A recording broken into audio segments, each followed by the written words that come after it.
Peace and respect to you all. Welcome to Demolished Doctrine, the beginning of the end of religions, and a return guest and someone I like to think of as a friend, Dr. Joshua Bowen. Dr. Bowen, if you would please, or Josh, if you would please show your channel a little bit, tell about what's going on. I see HAPS is going again, and all that stuff, please. Oh, yeah. Well, Richard, thank you so much for having me back on. Yeah, Megan's hard at work, which is, I'd say, doubly hard now, given that she's carrying the twins. But she has scheduled out all 56 of our HAPS applicants, and she and Sarah and EL, members of the HAPS board, are just plugging away, doing the interviews. So yeah, they're if you missed the first weekend, believe me, there's plenty more to come. I think she's got to do 3 or 4 weekends of interviews, but they're all fascinating, brilliant scholars, students that are in their doctoral work, bringing their cutting edge research to the table. So it's really exciting. So check it out. I've got a new book coming out. Megan is working very hard on the final edits, but it's the Atheist Handbook to the Old Testament. And so that should be out hopefully by June 1st, or available for purchase. So yeah, cool stuff going on. Can you talk a little bit about what the Atheist Handbook to the Old Testament means? Yeah, sure. So what I see a lot, and Richard, I'm sure you see it too, online, is that you'll have discussions where often it's an atheist or a skeptic, usually either debating with a fundamentalist Christian or like a Christian apologist.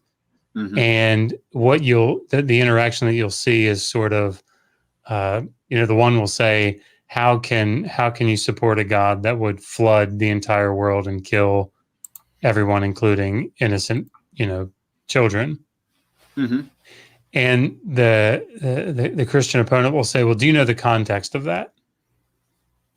And sometimes the atheist knows, and usually, though, when they don't, that's the end of the conversation. It just stops because the apologist kind of gets this sort of smug look and says, well, if you don't even know the context of this, what's the point of continuing on? Because it's very, very complex, and you only have a surface reading understanding of it. So my point in writing the book, one of them was to give, everybody that reads the book, but it's particularly written to atheists and skeptics. And here comes Oliver, I think. Yes, it is. But come here. So interesting. I've been watching him grow up. He's just an adorable child. How old is he now? He is 3 and a handful. Come here. Everybody wants to say hi to you.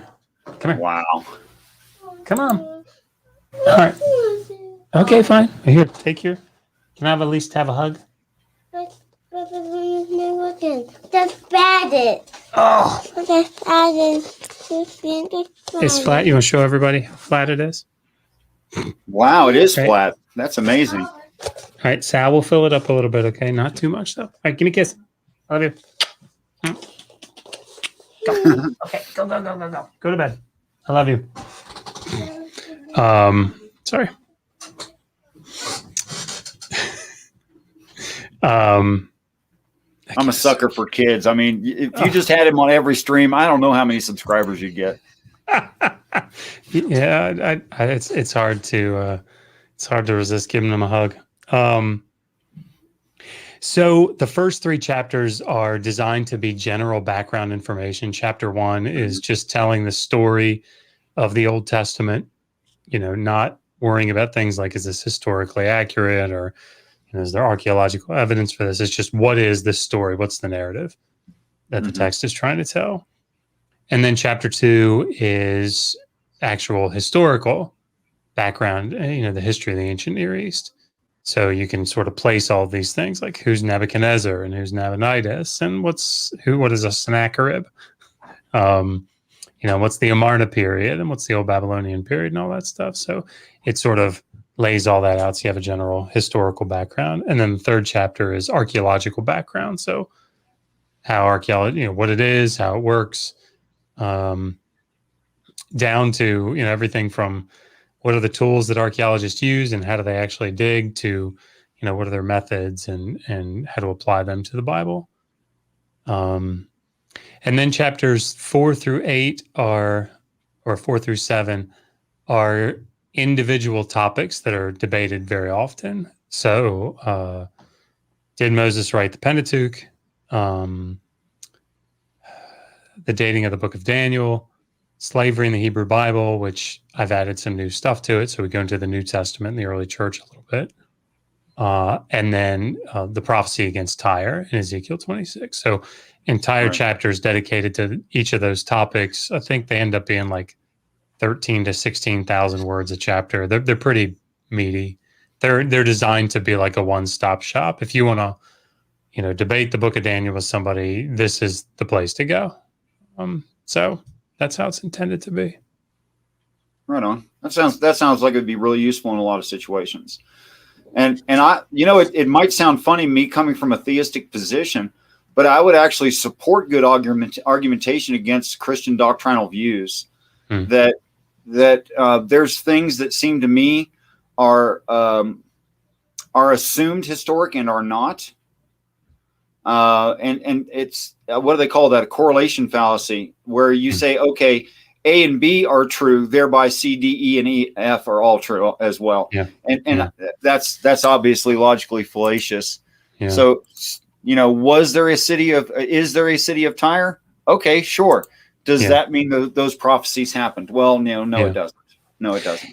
Yeah, this sort of thing shows up an awful lot in the Exodus story, for example. And the book is volume 1. Yeah. So there'll be a volume 2, and I'll get into the Exodus and the conquest and what's the historical and archaeological evidence that we have for those things.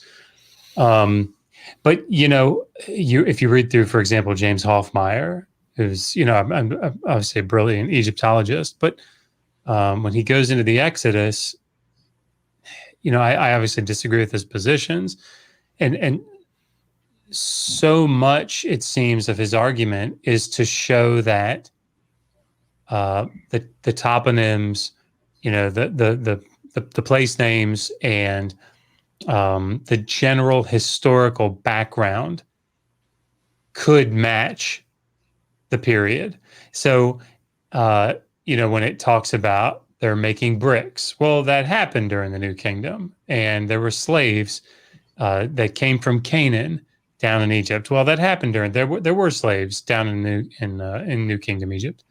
It's like, well, okay, that's good. I mean, I think you need that, I guess, in order for it to work. But I'm not trying to be, I don't know, not trying to belittle this. That's not what I'm. But I mean, if you do Spider-Man, you'll find a lot of correlations between the Spider-Man movies and what you see in New York City. Yes, you will. But just because, or any historical fiction. I mean, no, I say any historical, not that that's a historical fiction, but in historical fiction, there'll be a lot of, they're very careful to do that sort of thing. But that doesn't mean that the details of the actual story are true. So just because there's P. Ramesses or, Pithom, or any of these, cities, these places that existed in the 13th century, doesn't mean that 600,000 men or 2.5 million people walked out of Egypt, right? And are those the actual estimates that people make?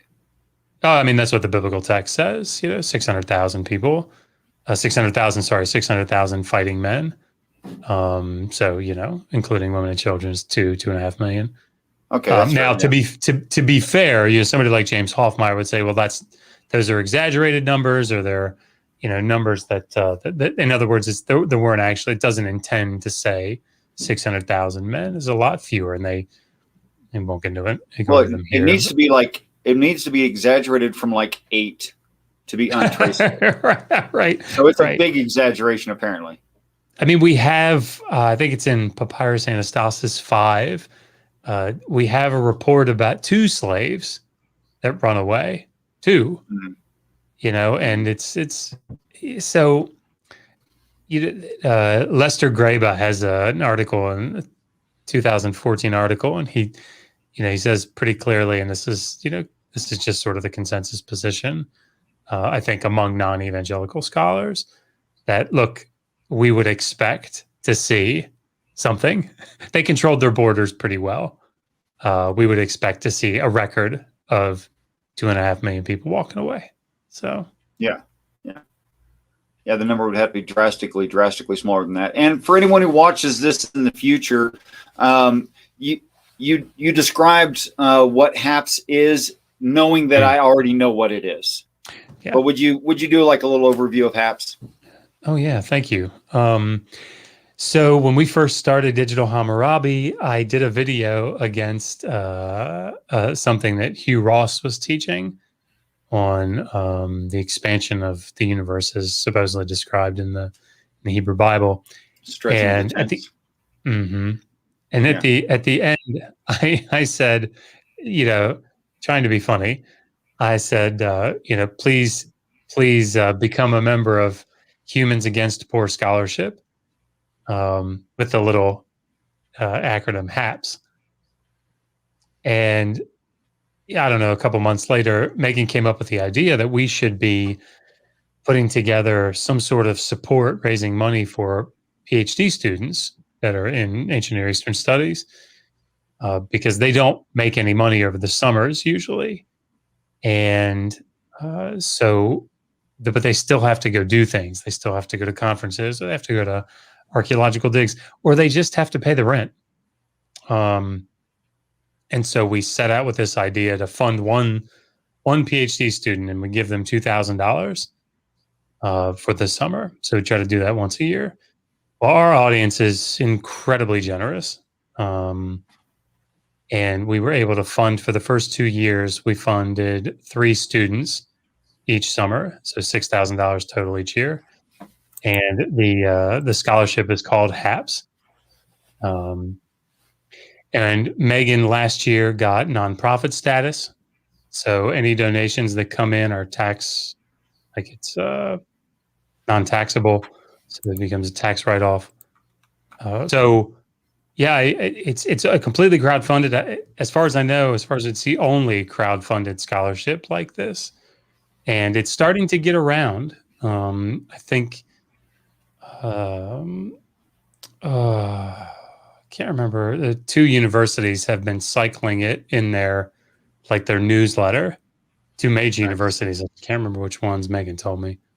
But it's word's getting out. So we're excited about that. And you should be. Okay, so if you're interested, anyone who watches this in the future, or anyone watching it now, if you're interested in supporting that kind of good scholarship in people with real potential, when you donate, you'll be given a vote on who will be given the scholarship. Majority vote will decide who gets the scholarships, what peoples get the scholarships, and you'll know that your support went directly to a PhD student in the same field that Dr. Josh and Megan Lewis are in. Thank you. See, you're better at this than I am. You should be our hype man, Richard. I should, except I don't have the time. Trust me on that. Right. Understood. Okay. So anyone who's, Brother John asked this question, will we be getting into the historicity accuracy of Davy and Goliath? Both Dr. Josh and I don't believe in the historicity as an important thing, and that much of the historicity is made up. And so those are kind of non-topics, if you will, not to insult your brother John, but those are kind of non-topics to both of us. There are plenty of people who argue over those sorts of things. I'm not one of them.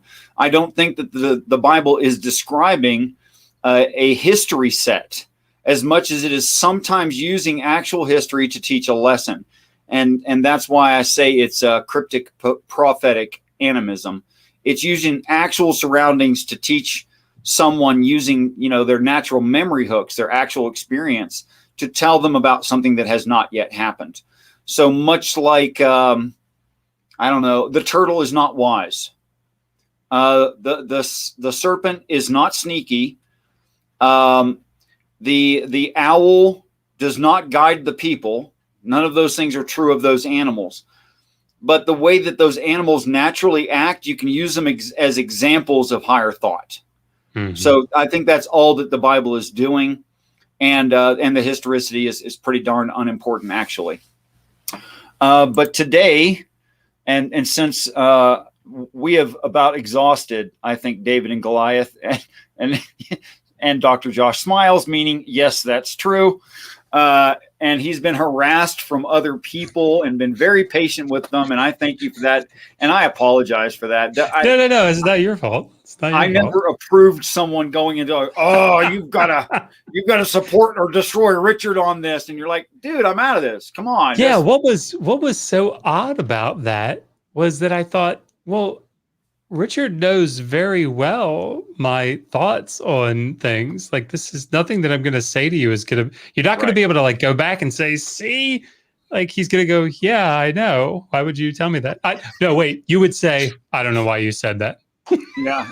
That's what you would I don't say. know why you bothered to bug Dr. Josh about that, because I already understood his position. Right. We've had hours of conversation. I've described these ideas to him. He basically said it's not easily disprovable, but does it give me faith in the Bible? Well, the answer is no. Something along those lines. That's fair.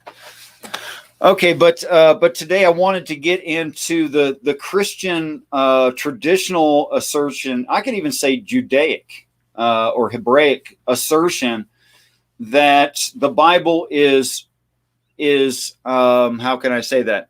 Endorsing or even recommending the stoning of people for their social and private acts. And I think that is something that's also talked a lot about in debates, mm-hmm. where the skeptic or agnostic says, look, that's morally apprehensible to say, look, you don't agree with this person and their lifestyle, thereby kill them. Mm. Okay. And that's not a straw man of the Christian position, because though the Christian says we don't do that anymore, we only do it here. We only kill them in our hearts. We only. But as soon as we get that theocracy, don't you worry. Go right back to it. Yeah. Oh boy.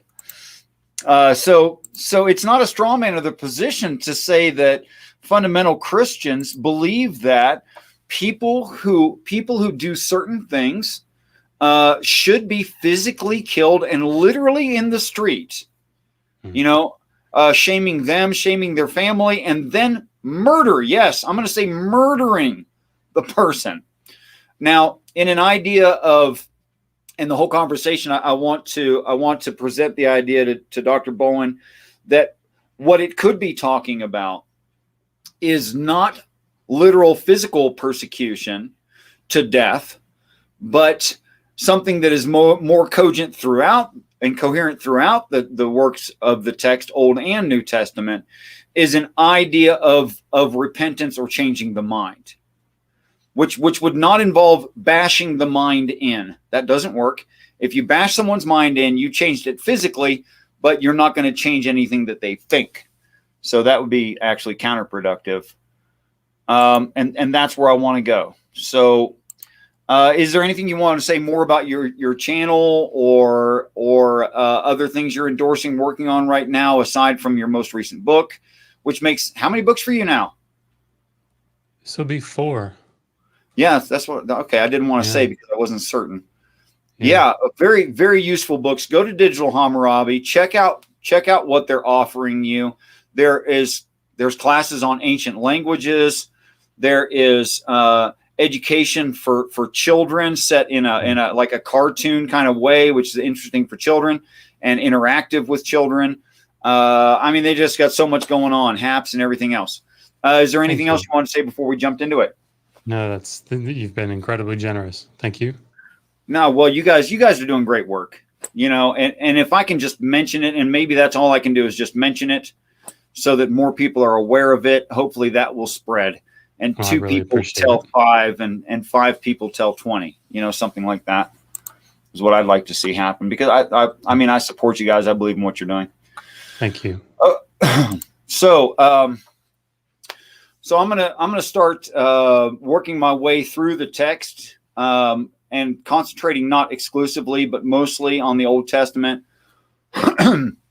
in the idea of not the literal words, but the implications of the way the words are being used, or context. And for that, I want to talk about what is, oddly enough, what is an altar? Christians never talk about what an altar is.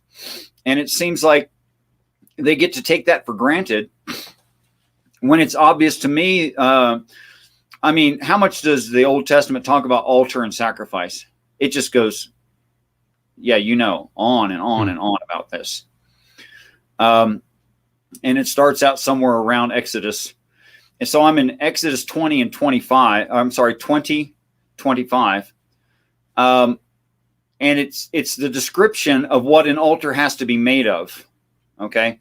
So in Exodus 20, 24, for context, an altar of earth thou shalt make unto me, and shalt sacrifice thereon thy burnt offerings and thy peace offerings, thy sheep and thine oxen.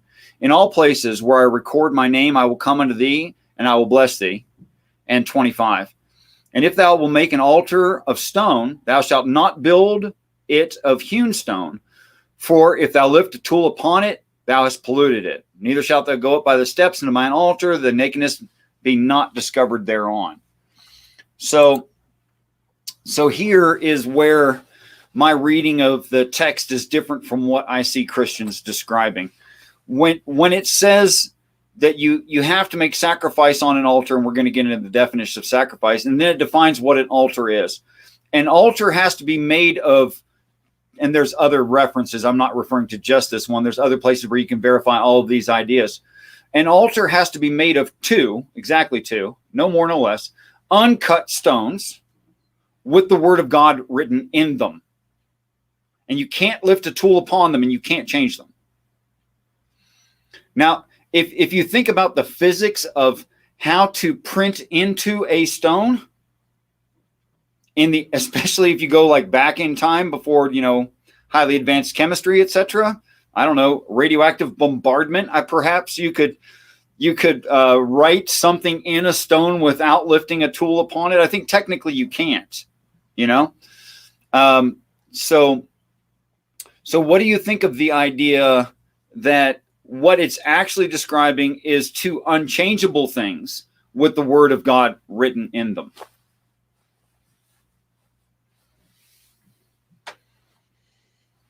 So maybe this would be good, just so that everybody understands what's like going on in my head. And again, Richard, you and I have talked about this before. The idea of interpreting, in particular, the Hebrew Bible in different ways, and that there are different layers of meaning, is certainly not new, right? I mean, and I have no expertise in what I'm getting ready to talk about, but like the Talmud, the rabbis had, I think, 4 different ways. I never remember them. But there's like of interpret. The text has meaning on 4 different levels. There's like a literal reading, and then there's like a metaphorical reading, a spiritual reading, those sorts of things. So one text could mean something like very literal. For example, they built their legal system based on the laws of the Torah, right? And that meant it was is a very real interpretation of that text. Like, what do we do when X happens? But then there were other levels of interpretation to those passages.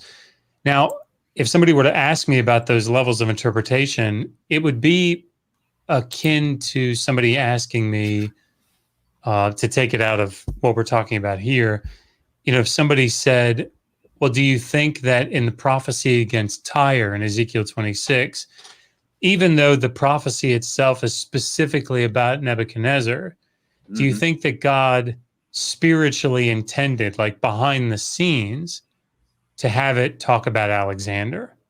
And you wouldn't actually find that necessarily in the text itself from a historical standpoint, but there may be clues in the text that might lead you to conclude that this is, about Alexander. And that's an interesting question. Like, these to me are interesting questions. And my conclusion would probably be no, I don't think that's in the text. But that, like, disproving something like that, I think would be, now again, I've said this before, but I don't know how I would do that. Yeah, I don't know how to disprove something disprove like that per se. Yeah. Right. So sort of having all that in the background, like, does Daniel 9 predict Jesus' death on the cross, or his? I'm sure everyone entry? listening does not know what Daniel 9 is. All right, but the prophecy of the 70 weeks, and 70 weeks are determined upon the holy city, and all these things will happen, and then Messiah, the Prince, will be cut off, and is that talking about Jesus? Even though the text is clearly talking about Antiochus the Fourth Epiphanes, and the events that are going on around him, does it have this like extra spiritual layer that God superintends? And somebody like Stephen Cook, professor at Virginia Theological Seminary, and I know it sounds like I'm not answering your question. Sorry. No, it doesn't sound like you're not answering. I think you have important. A nuanced answer it's not easy to explain. That's fine. Yeah. But like Stephen Cook, when he talks about Daniel 9 or the book of Daniel, he says this is apocalyptic literature. And so while there's a definite historical referent, there's definitely a time that it's talking about in the 2nd century. That doesn't mean that it only has to talk about that. And the analogy that he gives is, and then I'll try to tie this all back. The analogy that he gives is if you're driving up a mountain, like a steep mountain, you're going around the edge of it like this, trying to get to the top. And it's an unsafe path, and you're in your car and you start to go off toward the edge, and you sort of look over as you get close to the edge, and you can see down over the side of the mountain, and you quickly steer back in. But as you go up a little bit higher and you start to do it again, each time that you do it, you're seeing the same thing. You're seeing the bottom. But then you steer back in and go away from it. Well, that's how he refers to these apocalyptic texts. So, sorry. In the book of Daniel, when it talks about at the time of Antiochus the Fourth Epiphanes, God is going to come back. The kingdom of God is going to come back. It was almost as if at that point the car was going toward the edge of the ravine. And the apocalypse, like, the end of time is the bottom of the mountain, and you're going to go off the edge and go down there. But God allows the car to steer back in. And then the time of Christ comes, right? And it's being reapplied there. And you see that, you see it being reapplied to that time. And Jesus even says, this generation will not pass away, before you see the Son of Man coming in the clouds. The car is going over toward the edge, and God, this theological interpretation is God in his mercy steers the car back and doesn't let it go over the edge. So he calls that these breakthrough moments. The over the cliff breaks through into your window and you can see it, but then it steers back. You're seeing the same thing each time, but it's just at a later time. So when it's talking about the apocalypse, it's talking about the end of all things, the kingdom of God. You're seeing the same thing at each case, is just at a different moment at each time. Okay. Do I think that's right? No. Right? I don't think he's right. In other words, I don't think that's all there in the text. Now, the reason that I don't think that's all there in the text is because I don't think that's a divine text. But that's my opinion. I think that he is perfectly rational in coming to that conclusion. right? Because I think that's a reasonable way to come to those passages to understand them. I don't see the evidence to support that, but that doesn't mean that it's not true. And okay, so all of that, going back to your question of what I think about that, like there's clearly the New Testament writers are utilizing things in the Old Testament as foreshadowing, right? So the whole sacrificial system is used as a foreshadowing to talk about Christ, right? And you see, if you read through the book of Hebrews, you'll see that all those things in the Old Testament, they're pointing, they're utilizing them to point to Jesus as this, ultimate, not only ultimate sacrifice, but this ultimate high priest, which is really interesting in and of itself.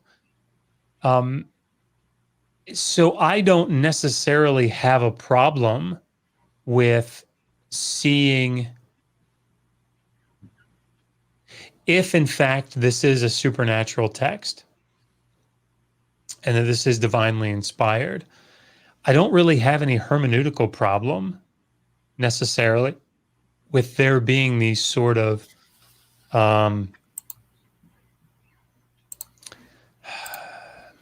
what would you call them? This type of foreshadowing being in the text. And again, how to specifically get at whether that is a particular foreshadowing statement.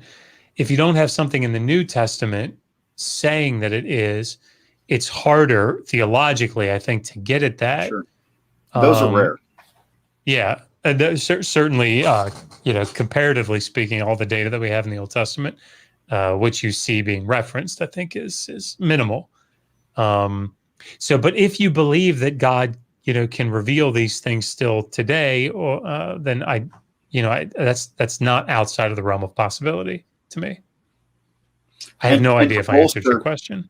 I think you did. Other people think you did too. Okay. I think I can bolster the position that you hold in some pretty obvious things. There's an expression in literature, no Tyndale, no Shakespeare. That is, the genius of Shakespeare saw that the transliteration of the Old Testament by Tyndale was that the text is layered in that way, and that's why so much of Shakespearean plays are layered in a very like manner, where there's something for the slapstick comedian to appreciate in Shakespeare. There's deep human introspect. There's history and love and all of these compelling stories, and it seems odd to see a Shakespearean play where two midgets come out and one clubs the other one, but he actually wrote stuff like that into it so that everybody could appreciate the play. So that's genius in and of itself, and stolen from Tyndale, admittedly stolen from Tyndale. And then as far as foreshadowing is concerned, when there's lines in the New Testament like which are spiritually Sodom and Egypt, and knowing what the words Sodom and Egypt mean, or at least not the names of the towns. That's not what I mean. But the way the Hebrew people held those names of those towns, which were not their proper names, then that has meaning as well. Or to say it will be as in the days of Noah, using something the people are familiar with to tell of a future time, which obviously has not happened yet. It is not true that this generation has happened that will not pass before all of these things are fulfilled. That because we're sitting here talking about it over the internet. So that has not happened apparently. All right, so there's all that. Does that necessitate that?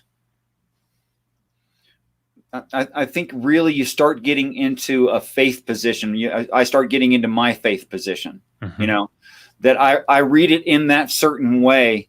And even if I can even if I can justify my position in it, my position is not a necessity of it, you know? Mm-hmm. So in that way, the only way that I can be honest is say, this is a view that I hold it for whatever certain reasons. There's no cause for someone to think that that is objectively true. There's no cause for that. But then I would say within that is free will. So, or maybe free won't is in there somewhere. I brought this up last time, and I think it's actually useful to say it again. Even this type of, I don't want to use the word incorrectly, because they certainly didn't see it this, in the way that I'm getting ready to say it, but playing with the text. You'll understand what I mean by it. You probably already do, because you probably know where I'm going. But, if you read through the Enuma Elish, that, Akkadian story, the Akkadian creation story, one of them anyway.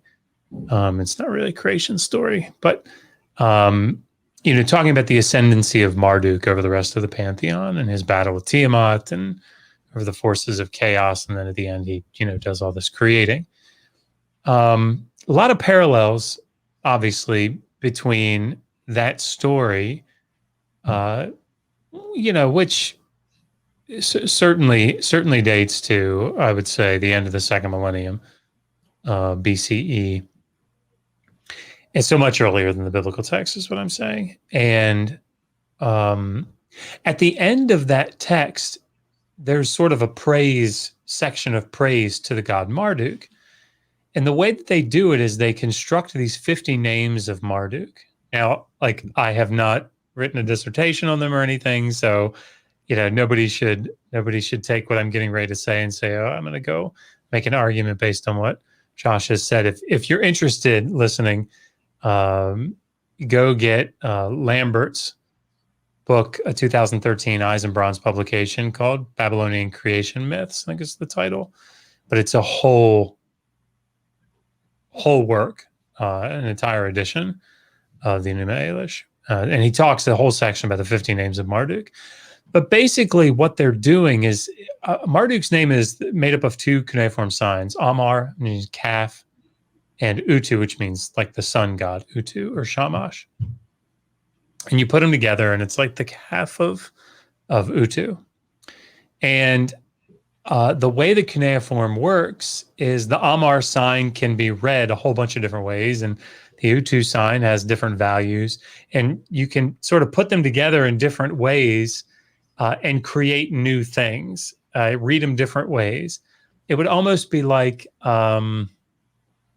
if you had an acronym or if you just had 5 letters, O, U, S, H, I guess 6, L, and D, you could probably come up with a whole bunch of different words with just those 5 letters. You could rearrange them in different ways. Well, that's sort of what's going on. And what they do is it's not just straight rearranging of them, but it's playing off of a value of Amar and a value of Utu, and then combining them in a certain way. In other words, you wouldn't come to this and be able to predict where they're going. And it's not like tried. I was not able to. Oh, you've okay. Yeah. So I mean, you can't, that's not how it's meant. But what they're doing is they considered that those interpretations to be valid readings, right? They're not just like goofing off, because this is part of this is part of the it's just a very, very important text. It's the annual New Year's festival. You act it out, or you recite it, and anyway. And so I guess what I mean is, just because you have an interpretation that, again, now that I say that, plays with the text, you know what I mean by that. Now, I don't mean that in a pejorative sense. And it's not something that you could predict. Lord, did you hear that? I did hear a thump, yes. Okay. I hope that was a piece of furniture and not a child. It was, yeah. It clanged. Good, kids don't clang. Oh, Glad to No, hear that. definitely not.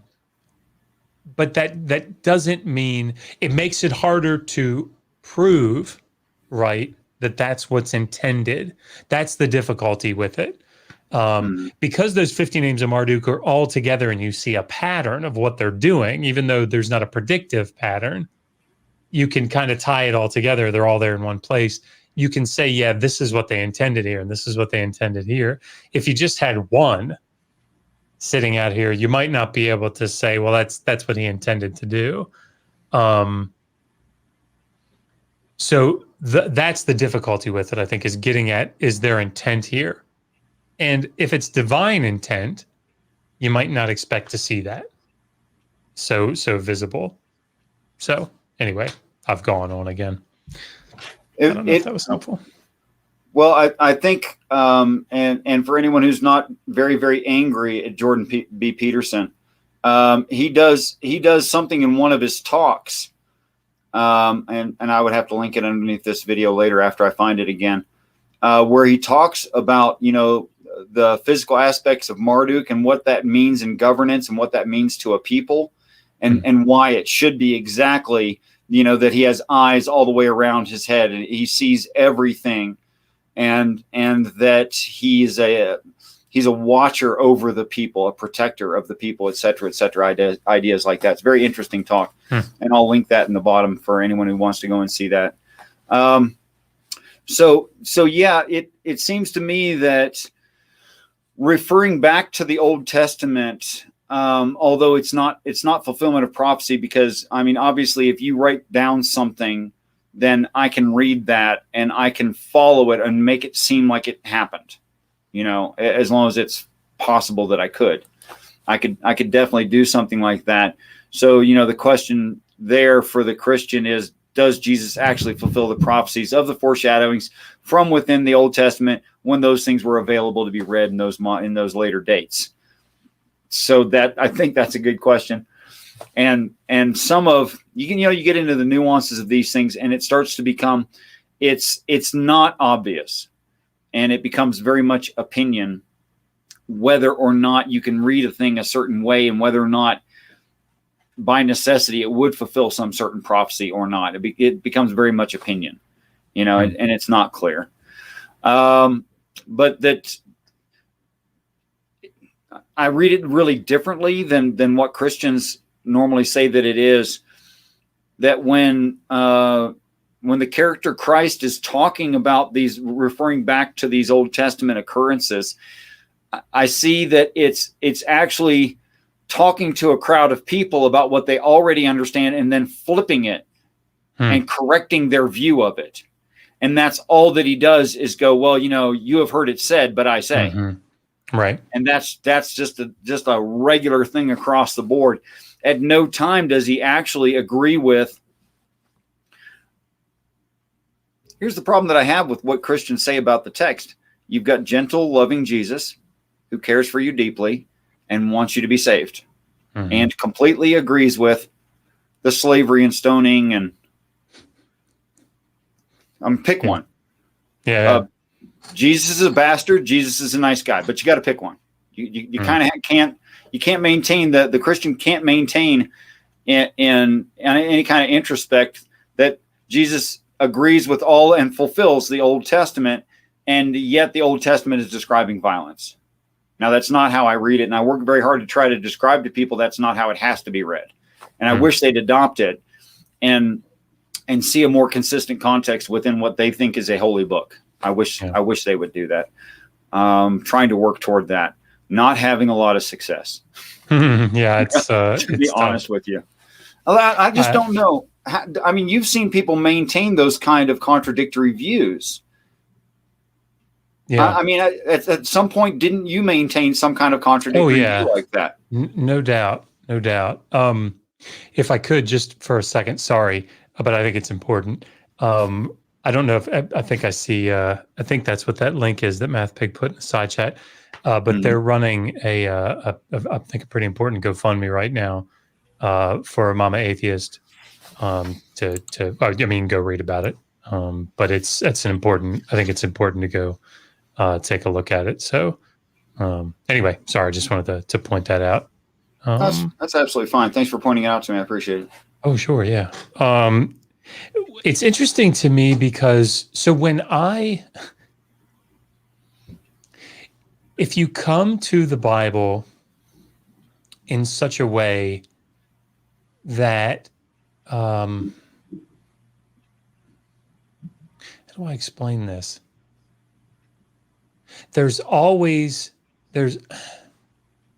If God's justice and his holiness are at the forefront, it allows for a lot of, there's a lot of tolerance, I guess, in your mind for atrocity. Mm-hmm. Because if you're starting with the premise that even though I don't understand it, God's ways are higher than mine, and God must have morally justified or morally sufficient reasons to do anything, which is all God. A cop out. Yeah, but if you do that, I mean, there's no like fight that. I mean, how do you fight that? Because and I don't think that you can. And so, when I came to things like the slaughter of the Canaanites as a fundamentalist evangelical Christian, my response to it was, God, but by the grace of God, there go I, right? Because I would have been one of those Canaanites, and I would have been deserving of God's. As a matter of fact, I am deserving of that kind of wrath, but God has saved me. And those people just continue to rebel. And the problem is that when you, in my opinion, when you come at it from that perspective, first of all, it's a horrible way, I think, to look at humanity as a whole. And the contradiction that it underlies this, I think, is how horrid and worthless God's greatest creation became instantly. Which is well, it's just interesting to me. It's almost as interesting and illogical, I guess, to me, as when, and it won't seem like this is going to connect until I say it, but if you read through the book of Daniel, you'll see when Nebuchadnezzar goes mad for those 7 years, you're seeing it at the end, right? You're seeing it when he proclaims, God has cured him of this because he's humbled himself, and he's sending out word throughout all the nations, and he's proclaiming this far and wide how amazing God is, the God of heaven, and the problem is we have no evidence of this, right? None, no historical evidence of this at all, and primarily because it's about Nabonidus. It's not about Nebuchadnezzar, but anyway.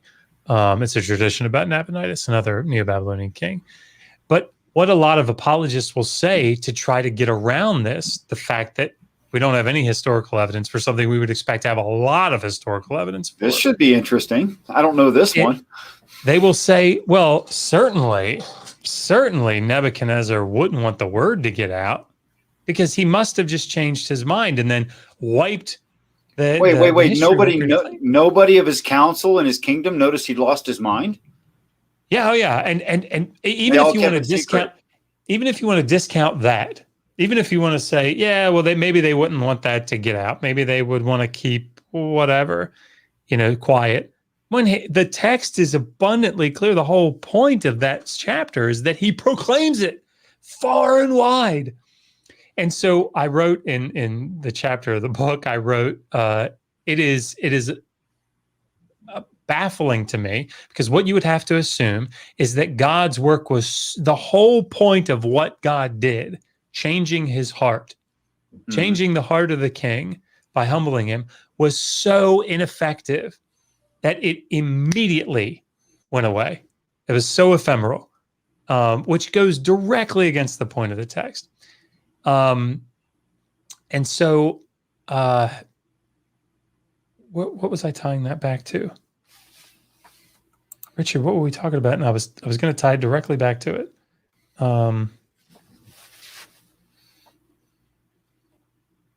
I think I hadn't gotten that far with you yet. Rats. That you said something and I was gonna tie it directly, but I hate MS. Well, I don't know. I had something that was really interesting. I Let's thought just it was keep going, interesting. and maybe it'll come back after a while. Sorry, Maybe it'll come that's back. terrible. We'll I just don't have make to for see if good that happens or entertainment not. here. No, not at all. Okay, so the entire idea of keeping it secret makes no sense when it's in the Bible. I am just fundamentally. So I wouldn't see any point in that whatsoever. Okay, so let me see if I can get back on track, because now I'm worried about you not being on track, which has put me off track. It's interesting. Sorry. It's okay. It's okay. It's quite all right. Okay, so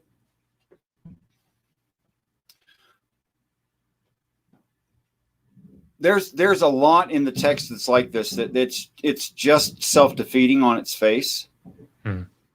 And I remember what we were talking. You were saying how you had compartmentalization in your own belief system when you were a believer. That's what it was. Yeah, that's right. And so being able to do that, to be able to compartmentalize those sorts of things, it became really simple, actually, because you have, if you have such a low view of yourself and of humanity, well then, I mean, well, you hear it from Christian apologists all the time, right? When you say to them, how could God call for the massacre of the Amalekites in 1 Samuel 15? Their response is quite often, well, it's any mercy that we all deserve that. So any mercy that God shows to anyone is gracious. Like I hear this from Calvinists a lot when they talk about how can God condemn certain people to hell? And the response is, we all deserve hell. It's merciful that God elects anyone. But that is the fundamental, that's where you have to start, I think. Why is there an all-powerful God who can't make a human spirit properly or where it passes some test? I mean, isn't that like fundamentally flawed in the beginning? Worse than that, and I'm working on developing two arguments right now, actually, and I've presented one of them to you. It's not perfect. I need to work on how it's worded. That working negates resting, that God rests the Sabbath, that God is not resting, that there's been no Sabbath, which I think is just really, really plain to see. I'm working on the wording so people can't get around it, but the idea is there. And the other one that I'm working on is finding a way to structure the idea of guilt in the face of ignorance. Because the text constantly says you're ignorant. And the Christian constantly says you're guilty. So I'm working on arranging something to where I can express to the person that when they say they're guilty, it's actually a problem with their pride. Because as soon as you say I'm guilty, you're saying I'm liable, I'm responsible. Well, what would it take to be liable, responsible? What would that take? Well, it would take knowledge of all the applicable repercussions and all of the applicable data to the actual situation that you're in. Who has that? Tell me one that has that, who knows everything that there is to know about their actual situation and all the repercussions of that, of any act they might do. Who the hell has that? Yeah, only God. So the text says, I am God and I know these things. You are not God. You do not know these things. They're by grace. Yeah. So it's easy for me so I think it's just Christian pride. Oh, I know so much because I have such a deep relationship with Christ and God, and I'm a godly person, and I know so much that I'm responsible. Bullcrap. You are not. You are not, according to your own religious story. You're not responsible. You can't be. The other interesting thing to me about understanding the story in the garden from again this theological perspective, I think it's another situation to me where God is the only person that would be allowed to do this in our minds. Right. So if, Oliver's 3 upstairs, right? And this morning I got a phone call from Megan, and we were talking, and she said, "Oh no." I said, "What's wrong?" And she said, "Oliver got into my Tums." So she's had really bad heartburn because of the pregnancy. And they're these fruity Tums or whatever. That look like candy. That tastes like candy. He's fine. I'm sure he's fine, yeah. But we called poison control but he's 3. He doesn't have the wherewithal. I could not put a knife in his room. And then if he picks up the knife and hurts himself with it or hurts someone else with it, tree of knowledge of good and evil. You made the decision, Oliver. I told you don't play with the knife, but you made the decision of your own free will, which would be true. He made the decision with his own free will to pick up the knife and to do something with it, right? Sure. And to hold him accountable for that. No, they'd put me in jail, right? That's what they do, because I'd be the one responsible for it, because what the hell does he know? He's a baby. He's a toddler. And so I think I hate to say this, but letting God in that, if that's how you understand that story, letting God get away with that is just bizarre to me, because you wouldn't let anybody else get away with it. No way. So, I mean, God has responsibility, because if Adam and Eve didn't know any better, or even if they, like Oliver does know better, but he doesn't understand the significance of the repercussions. Yeah. I mean, he does. He knows he's not supposed to do it. He knows that, because I've told him, and you can tell, he knows he wasn't supposed to do that. His new thing now, I'll go off on it, but his new thing now is on the weekends, he wakes up at 5:30, and I'll hear him toddling back up the steps, and I'll go out and look, and he always has a new something from the cupboard in his hands. The other day it was a whole box of cereal that he likes, and he's trying to sneak back in his room with it, and then you see him and he goes, "Check it out," But so he knows, but in the same way that. So if you admit it, it's okay. Is that how that works? Right. Yeah, that's how it works. Okay, cool. But I mean, smart kid. I might understand, or as a teenager, I understood that driving fast was bad. Right. Sure, but you can't help but do it. Well, yeah, that's part of it. But the other thing is, I don't understand the full ramifications, how bad it actually can be, right? And I think that's the material point here. If we're in a state of ignorance here in the garden, we don't have the knowledge of good and evil. All we know is we're supposed to obey God, right? There's such a low level of understanding that humanity has at this point, and to compound this by allowing the serpent in the garden to tempt them. In other words, it's just saying that they were told not to do it and they made a free will choice. And so all of humanity has suffered with a sin nature because of that. Just stretches things. Stretches beyond. Yeah. It's way beyond anything reasonable to say something like that. Yes, I've heard it said as well. Yeah. I don't agree with the morality of David Silverton,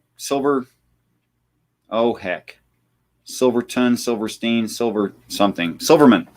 I don't agree with the morality of David Silverman necessarily, but his argument against Frank Turek, when he said, look, what happened there is you take 2 innocents, you put them someplace, right? They don't know anything, practical. And then you leave them a way that they can fail, and then you victim blame them for failing when they didn't understand what was going on in the first place and could not understand what they had done wrong until they had already done it. Yeah. and then with that, you have no way to justify, although Christians will turn the phrase on its head, lest they put out their hand and accept eternal life, meaning all you have left to do. When the Christians say, it has to be prevented that they eat of the tree of eternal life. But that's literally not what the text says. That's the way they have to read it, but it's not what the text says. Is to say, not only did I know you would fall, I provided a way for you to fall. Then I blamed you for falling, and you can tell all that's true because I already made up for it before the whole thing started. Right. And if you're Calvinist, it was his divine will, right? It was his decreed will. You're pretty much left with, well, God's got to do it in that order, or Jesus is just going to be bored. Like, why even have Jesus in the first place if there was going to be no fall of Adam, right? Now you got Jesus sitting around in heaven. He's tired of playing the harp. He's starting to build stick figures out of toothpicks. He's got nothing to do at all. And God wanted to give Jesus some kind of purpose. So he created the fall. That's pretty much what you're left with, in my opinion. But that's also not what I read. What I actually read is that is an overview of the ascension, and that Adam and Eve are promoted out. You shouldn't say kicked out. In fact, it doesn't say kicked out. Are promoted out of the Garden of Eden. That's why they were naked, knew it not. That's why they clothed themselves poorly. Fig leaves have spikes on the back, guys. You don't want to put that a bit against delicate skin tissues. They clothe themselves poorly, and then God has to clothe them properly with something that's actually warm and durable and soft, and et cetera, et cetera. And that is the arrival of heaven, is the dawning on them of what good and evil are, and the fact that they're naked. That is to say, ignorant or innocent, which is a constant thing that stayed throughout the text. And of course, it would be ascension into heaven that results in us actually understanding these things, and that's when we're offered eternal life, and the story makes sense that way. Whereas otherwise, I think it does not. So that's the way I actually read it, as predictive. Again, not a history lesson, but talking about things. Oh, I don't know.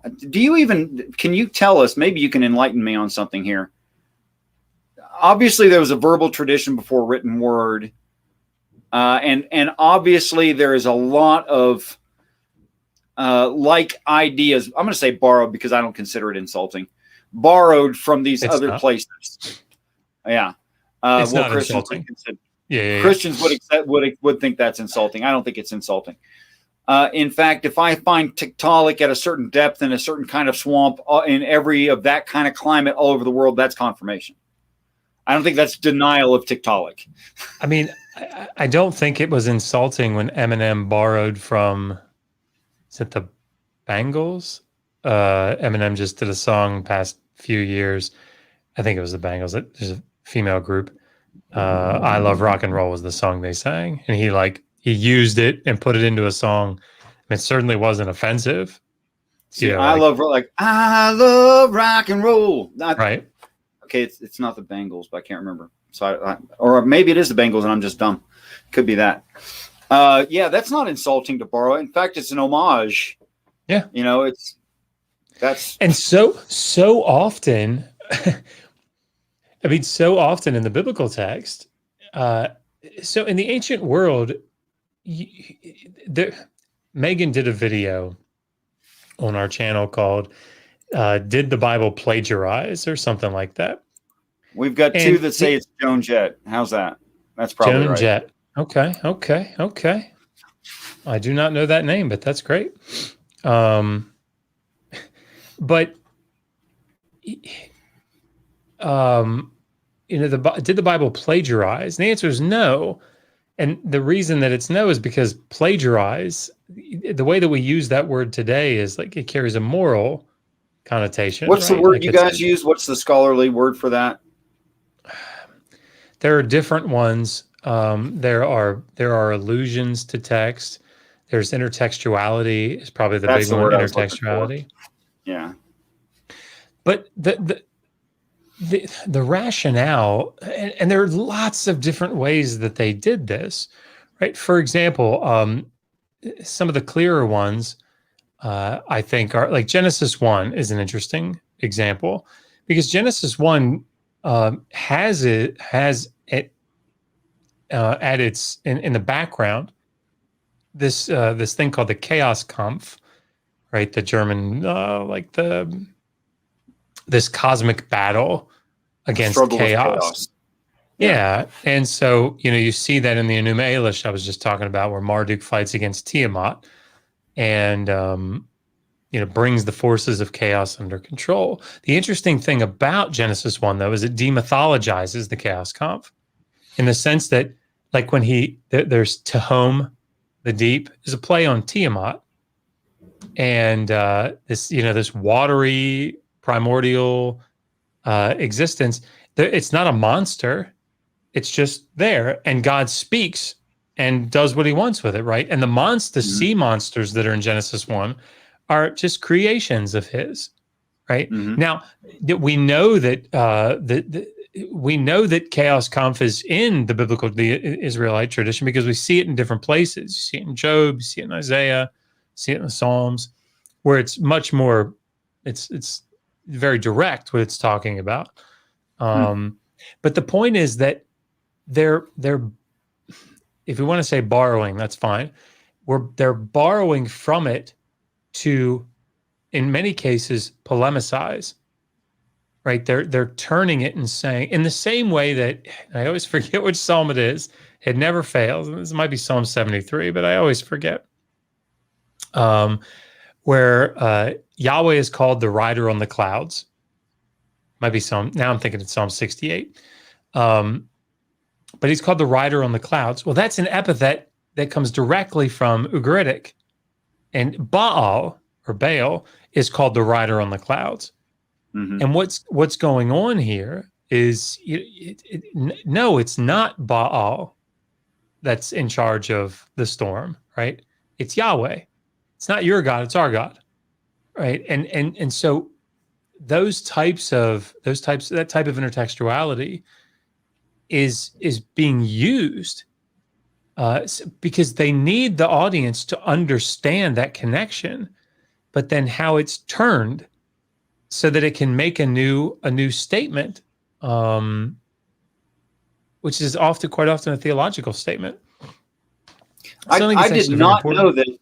I did not know that the word deep is the same as Tiom, which is a word play on Tiamat, which is interesting in my reading frame, because that makes human beings the chaos.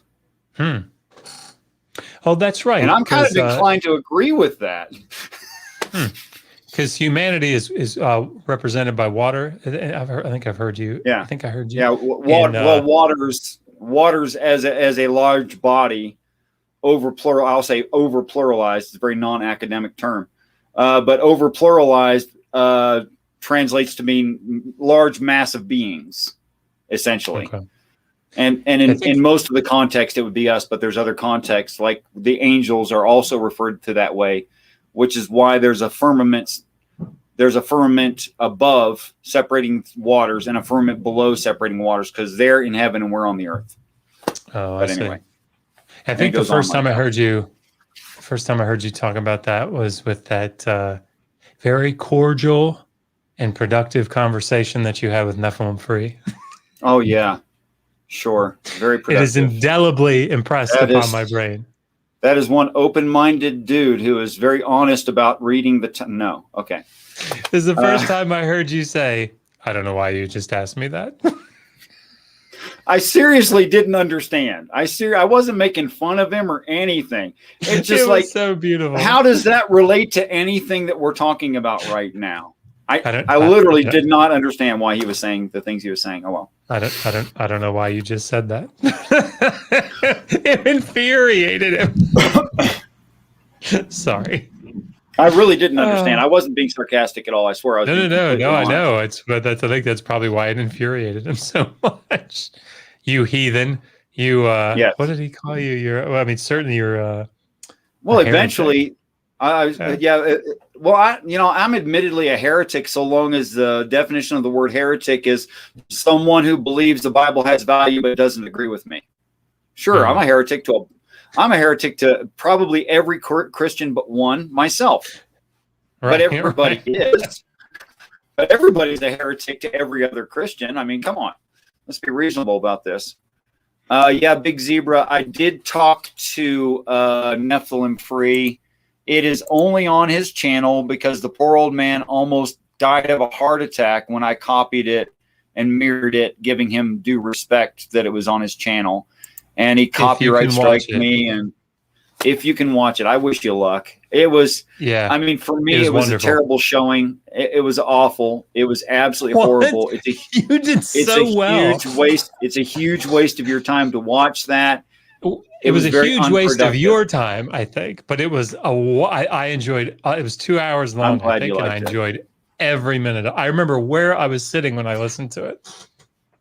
Wow, that's impressive. I was sitting in front of the Starbucks in Lusby, Maryland. That's where I was. Anyway, wow, that's impressive. I enjoyed it. I'm glad you liked it. I was trying to be patient. Was very, very, very frustrated. You did a good job. You did a good job. He did not. Sorry. There's kind of an old joke between Dr. Josh and I. Yeah. But that's on Neffy's channel. You can just you can YouTube search "Correcting Richard's False Beliefs." Yes. I didn't know that was going to be the title. I also didn't know it was being recorded. Oh gosh, I didn't know which that. is why I've got like a T-shirt hanging up behind me, and I'm not even using my green screen. And I'm wearing. I think I was even wearing my dirty work ball cap. I had no idea we were live. I remember because there was a part where he had to go. Like I think he got a phone call or something, and you just kind of sat there. I think you just kind of sat there for a couple minutes. It was very awkward. Like I was like, why? Yeah, I wasn't. I just felt like it was a private conversation. Right. I didn't mind if he had to go tend to Sharon, which God rest her soul. Sharon has passed away, according to all reality that I can understand. His wife passed, but yeah, I didn't mind if he took 2 minutes to go and tend to his wife and come back. That was fine. And I didn't even try to talk because I didn't think it was dead airspace. I didn't think it was. Right. I had no idea. I just thought it was two dudes talking. And then when I went back and watched it, before he brought me in, he had this whole preface to his audience that you see in the recording that I didn't even know existed until I went back and watched it, where he spoke about his intent. He spoke about how much of a heretic I am, how he's going to fix me. He talked about all those things. And when you guys watch the recording, you're privy to something I didn't know was there when I went on. Yeah. I had no idea that was there. Yep. Because he talked about that and then sent me the link. Yep. So I could not have watched it. I don't in any way feel bad for how he got raked over the coals in the nicest possible way for 2 hours. It was wonderful. I remember messaging you after it or emailing you or something and saying you did such a great job. It was great. Anyway. Yet I digress. Yes. I really truly do believe that, and I'm overstating it on purpose, I can't say it strongly enough, that what's going on here is pride and tribalism and prejudice have caused a tradition of passing down a reading frame for these ancient texts, and I do mean all of them, not just the Abrahamic, but all of them, where there's so much pride in the group that they absolutely cannot do any true pontification. They cannot build bridges. And there are college level courses in comparative religion. And some of those comparisons between different religions, we have to recognize that those people could not have met each other and had language, that they separated before they even had spoken languages. Like they would have separated at points when they were grunting at each other. Well, they didn't grunt the book of Exodus at each other. But if they both have the story of Exodus, and you can't grunt the whole story of Exodus and be accurate, then certainly something else is going on here. So that's why I make the comparison of finding Tiktaalik in that environment, in that climate zone, and at that layer every time you look. It's just confirmation, you know? And I think the funniest part of it is the idea of testimony. This is the most profoundly stupid part. That people think, I mean, it's interesting for me and some other people, and not very many people like yourself, who are willing to have an honest conversation. And I don't expect to have many of them, you know, because I'm not kidding myself. What I'm saying is not exactly popular, but when they, I don't know, I'm kind of getting emotional about the whole thing. When they think that they are called upon to testify, when the Great Commission happens after the apostles are in the upper room and Christ departs from them because he'd been taking the place of the Holy Spirit and has to allow room for them to accept it themselves. And that's when the big picture dawns on them. And up to that point, the apostles are going, cool story, JC. What'd that mean? You know, they don't get it either, right? And then the stories of them not getting it is supposed to explain it to the Christian? Well, that's illogical. That makes no sense. And then, you know, the hero of their story, Jesus, is always like, yeah, you've heard it said, but what I'm saying is something else. He's always correcting the story. Well, who's he correcting? He's correcting the theists. And besides that, an evil nation, there's no reason for testimony. There's no reason. No one's been asked to do it. Sorry, now I'm going to start preaching soon. I better just quit. Yeah, we've gone an hour, and I appreciate your time. And maybe next time when you have some free time and you're bored out of your mind, like that happens to dads and husbands and professionals, that ever happens to them while they're writing books. But if that should happen by some odd circumstance, I'd appreciate more of your time at any time that you have.